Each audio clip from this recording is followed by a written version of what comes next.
नमस्कार, आदाब। मैं हूं जासमिन शर्मा। हिमाचल प्रदेश इन दिनों पहाड़ों से निकलती नदियों और नालों के उफान में डूब चुका है। जहां तहां हिमाचल प्रदेश में लैंडस्लाइड, बादल फटने और इस तरह की तमाम घटनाएं सामने आ रही हैं। शूटिंग स्टोन की घटनाएं हो रही हैं। पूरे के पूरे गांव मलबे में तब्दील हो गए हैं और गांव ढहने की कगार पर आ गए हैं। लोग राहत शिविरों में रात गुजारने को मजबूर हैं, लेकिन यह सिलसिला कब थमेगा इसका किसी को पता नहीं है। हम बात करेंगे इस वीडियो में सबसे ज्यादा प्रभावित जिले कुल्लू की। कुल्लू जिले की भुंतर तहसील में आए सैलाब ने पूरे इलाके को हिलाकर रख दिया है। भारी बारिश के बाद एक नाले में अचानक पानी का बहाव इतना तेज हो गया कि उसमें आया मलबा और पत्थर गांव के घरों पर टूट पड़ा। कई मकान क्षतिग्रस्त हो गए। लोग घर छोड़कर ऊंचाई वाले इलाकों की ओर भागने लगे।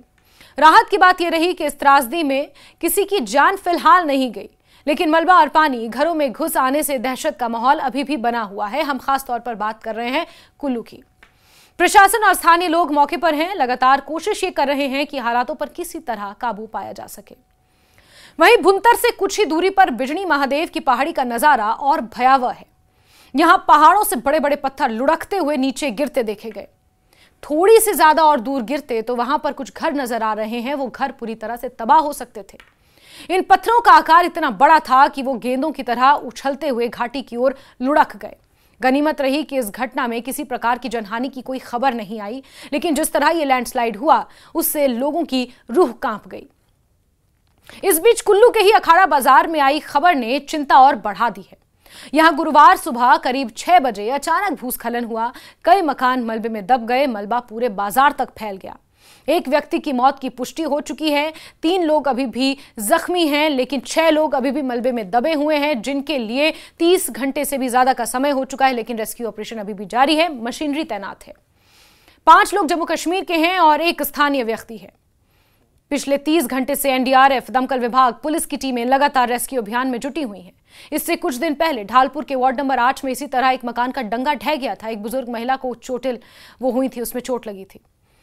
और जिस तरह से ये अखाड़ा बाजार में लैंडस्लाइड हुआ, हर वक्त उम्मीद की ये डोर बनाए रखने के बावजूद अब तक उन 6 जिंदगियों तक पहुंचने में कामयाबी नहीं मिल पाई है। घरों के मलबे को हटाने का काम लगातार जारी है। प्रशासन और अधिकारी मौके पर मौजूद हैं। कुल्लू के विधायक सुंदर सिंह ठाकुर खुद घटनास्थल पर जाकर राहत कार्यों की निगरानी कर रहे हैं। कुल्लू जिले की बंजार और सैंज घाटी में भी हालात बेहद खराब हैं। लगातार बारिश और भूस्खलन ने जनजीवन को अस्त व्यस्त कर दिया है। रोड कनेक्टिविटी पूरी तरह से टूट चुकी है। लोगों को राशन जैसी बुनियादी जरूरतों की कमी का सामना करना पड़ रहा है। दूध, ब्रेड, अंडे, राशन, सब्जियां लोगों को नहीं मिल पा रही हैं। इस इलाके की लाइफलाइन कहे जाने वाले हाईवे नंबर 305 पर यातायात बंद है। सैकड़ों लोग एक दूसरे पर निर्भर होकर किसी तरह दिन काट रहे हैं। बंदल गांव पूरी तरह खतरे की जद में आ गया है, जहां अब तक 20 मकान ढह चुके हैं और गांव मानो धंसने की कगार पर है। ये तमाम खबरें कुल्लू घाटी से हैं और इस बार तबाही का केंद्र मानो कुल्लू है। वहीं कुल्लू के बिहाली गांव में भी 3 से 4 मकान आपदा की भेंट चढ़ गए हैं। ऐसे हालात में बंजार के विधायक सुरेंद्र शौरी ने मुख्यमंत्री सुखविंदर सिंह सुक्खू से अपील की है कि वो खुद इलाके का दौरा करें, ताकि वास्तविक स्थिति को समझा जा सके और तत्काल कदम उठाए जा सके। इन हालात पर संज्ञान लेते हुए मुख्यमंत्री सुखविंदर सिंह सुक्खू ने कुल्लू मनाली के दौरा करने का निर्णय लिया। वो भुंतर एयरपोर्ट से लेकर मनाली तक 26 अगस्त की भीषण बाढ़ से हुए नुकसान का जायजा लेने पहुंचे। मौके पर प्रशासनिक अधिकारियों की मौजूदगी में यह निरीक्षण किया गया, ताकि स्थिति का सही आंकलन कर आगे की रणनीति तय की जा सके। लेकिन सरकार करे तो करे क्या?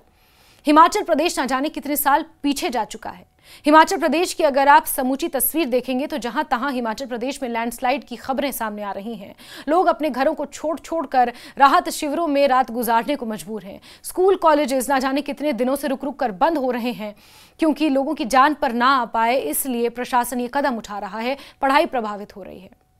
इस बीच लाहौल स्पीति से डराने वाली तस्वीरें सामने आई हैं। यहां एक नाले में अचानक सैलाब आ गया, जिससे पर्यटक फंस गए। पानी का बहाव इतना ज्यादा था कि वो दूसरी ओर नहीं जा पा रहे थे। पुलिस ने मौके पर पहुंचकर उन्हें सुरक्षित मार्ग से पार कराया और सभी को सुरक्षित स्थानों पर पहुंचाया। बड़ी बात यह है कि हिमाचल प्रदेश में बहुत जल्द टूरिस्ट सीजन शुरू होने वाला है, लेकिन सड़कें पूरी तरह से ठप हैं और टूरिज्म हिमाचल प्रदेश की इकोनॉमी का एक बड़ा हिस्सा है। खासतौर पर अगर कुल्लू मनाली की बात की जाए, लेकिन कुल्लू मनाली पूरी तरह से टूट चुका है। मंडी से आगे कुल्लू नहीं पहुंच पा रहे हैं, तो दिल्ली और पंजाब से आने वाले सैलानी कैसे पहुंचेंगे? और ऐसे में होटल्स की बुकिंग कैंसिल हो रही है, जो रिजॉर्ट्स है उनकी बुकिंग कैंसिल हो रही है। पर्यटन नगरी मनाली बिल्कुल खाली पड़ा है। लोगों के जीवन पर, लोगों की रोजी रोटी पर अब बनाई है। पिछले कुछ दिनों से लगातार हिमाचल प्रदेश में भारी बारिश हो रही है, जिसने पहाड़ों की रफ्तार को बदल दिया है। लेकिन आखिर ऐसा क्यों हो रहा है, ये जानना भी जरूरी है। ब्यास नदी समेत आसपास की झीलें जब वेपराइज होती हैं, यानी कि वाष्पित होती हैं, तो ये वाष्प यानी कि ये वेपर ठंडी हवाओं के संपर्क में आता है और बादल बनते हैं। इन बादलों का जमावड़ा मनाली की घाटियों के ऊपर इतना घना हो गया है कि विजिबिलिटी बेहद कम हो गई है। जो झरने कुछ दिन पहले हल्की धाराओं की तरह बह रहे थे, वो अब तेज बहाव वाली नदियों का रूप ले चुके हैं। लगातार बारिश के चलते मनाली और उसके ऊंचे इलाकों में बर्फबारी भी दर्ज की गई है। मौसम विभाग की माने तो आने वाले दिनों में मनाली शहर और निचले इलाकों में भी बर्फ गिर सकती है। ये बदलाव केवल प्राकृतिक प्रक्रिया नहीं, बल्कि स्थानीय जीवन और पर्यटन पर भी गहरा असर डालने वाली है। हिमाचल के लिए ये बरसात और भूस्खलन केवल तबाही की तस्वीर नहीं, बल्कि इसके पीछे सामाजिक और आर्थिक संकट भी छिपा है, जो अभी तो नजर नहीं आ रहा है, क्योंकि अभी सिर्फ नजर आ रहे हैं लैंडस्लाइड, जहां तहां टूटी हुई सड़कें और सुरक्षित स्थानों पर शिफ्ट होते लोग। लेकिन इसके पीछे सामाजिक और आर्थिक यानी कि सोशियो इकोनॉमिक फैक्टर बहुत बड़ा है। जैसे जैसे समय आगे बढ़ेगा, कितना नुकसान इस आपदा ने इस सोशियो इकोनॉमिक सेक्टर पर भी डाला है, वो भी हमें देखने को मिलेगा। सड़कें ध्वस्त हैं, पुल बह गए हैं, गांव-गांव अपनी पहचान खो रहे हैं। स्कूल कॉलेज लंबे समय से बंद हैं, पढ़ाई पूरी तरह प्रभावित है। जिन पहाड़ियों पर बच्चे चढ़कर अपने स्कूल जाया करते थे, वहां सिर्फ मलबा और दरारें दिखाई देती हैं। हजारों छात्र अब ऑनलाइन पढ़ाई की उम्मीद में हैं, लेकिन नेटवर्क नहीं है, सेल्यूलर नेटवर्क नहीं है, इंटरनेट नहीं है। लेकिन जिन गांव में इंटरनेट या बिजली की सुविधा बाधित है, वहां शिक्षा पूरी तरह से ठप है। इससे हिमाचल का भविष्य भी अंधकार में घिरता नजर आ रहा है। स्थानीय प्रशासन पूरी कोशिश में जुटा हुआ है, लेकिन उनके भी हाथ प्रकृति के आगे बंधे हुए हैं। एनडीआरएफ से लेकर सेना तक हर एजेंसी घटनास्थल पर काम कर रही है, लेकिन इस आपदा ने एक बड़ा सवाल फिर खड़ा कर दिया है। क्या हिमाचल में विकास और पर्यावरण के बीच संतुलन बिगड़ चुका है?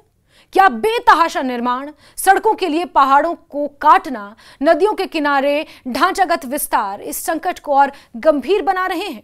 फिलहाल सरकार और जनता दोनों इस बार की बरसात को लेकर एक मौसम की मार नहीं, बल्कि एक ऐसी चुनौती के रूप में देख रहे हैं जिसने पूरे प्रदेश को कई साल पीछे धकेल दिया है। जिन गांव और कस्बों में चहल पहल हुआ करती थी, वहां अब केवल मलबे और लैंडस्लाइड की वजह से जो तमाम पत्थर आए हुए हैं, उनकी तस्वीरें और लोगों के चेहरों पर डर की तस्वीरें दिख रही हैं। पहाड़ों की गोद में बसी ये देवभूमि फिलहाल उस कठिन दौर से गुजर रही है, जहां हर चीख, हर टूटे घर और हर रुका स्कूल इस सवाल की गवाही दे रहा है कि हिमाचल का भविष्य फिलहाल अनिश्चितता और अंधकार में खड़ा हुआ है। इस बीच सुप्रीम कोर्ट ने एक सो मोटो लिया है, एक स्वतः संज्ञान लिया है, जिसमें इस पूरी स्थिति पर गहरी चिंता सुप्रीम कोर्ट ने व्यक्त की है। सरकार से 3 हफ्ते में जवाब तलब किया है।